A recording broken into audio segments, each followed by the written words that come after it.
selama ini isunya adalah kemudian bagaimana pembubaran DPR, ya toh? Yeah. Lalu kemudian bagaimana mempersoalkan fungsi DPR.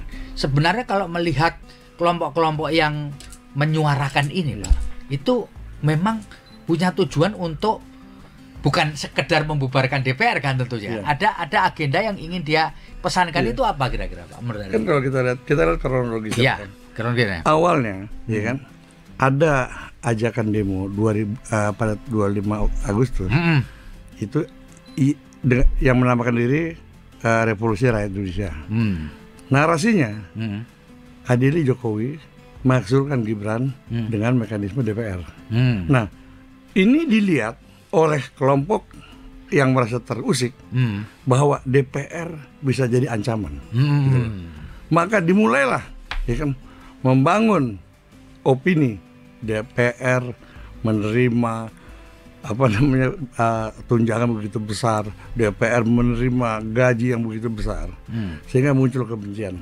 Langsung berubah, Pak. Jadi counternya ya ada ya?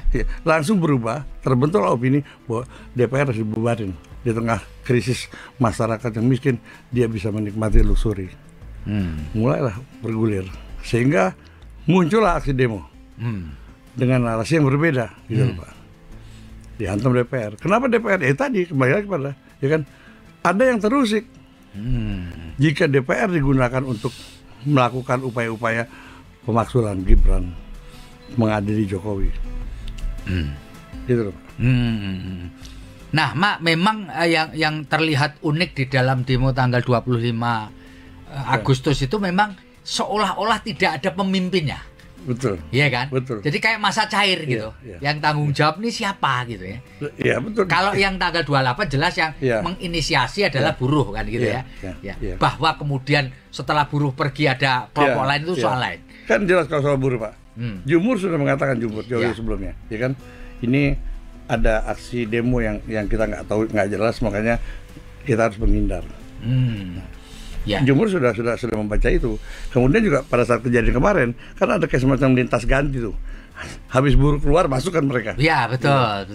Dan kenapa saya bilang kenapa demo kali ini tidak satu entitas? Bisa kalau demo kan buruh mahasiswa, pelajar atau guru atau apa. Nah, karena ini mereka adalah orang-orang bayaran, pemain-pemain bayaran. Mereka datang dari tempat yang dari wilayah yang dari titik yang berbeda-beda. Biasa kalau demo yang normal, mereka kumpul satu titik, satu titik bareng-bareng. Ya. Ini kan nggak terjadi.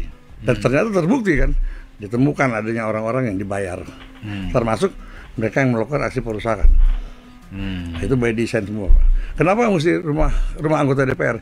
Itu saya bilang itu teror politik, Pak. Membuat anggota dewan secara psikologis down. Tidak punya keberanian untuk membuat acara pemaksulan. Tapi kenapa menteri juga katut, Pak? Apa karena kecelakaan atau salah info atau gimana? Itu mungkin untuk menutupi gitu, untuk menutupi bahwa ini sasarannya bukan hanya DPR, tapi sebenarnya targetnya DPR. Ya, targetnya DPR ya. Download Tribun X sekarang, menghadirkan lokal menjadi Indonesia.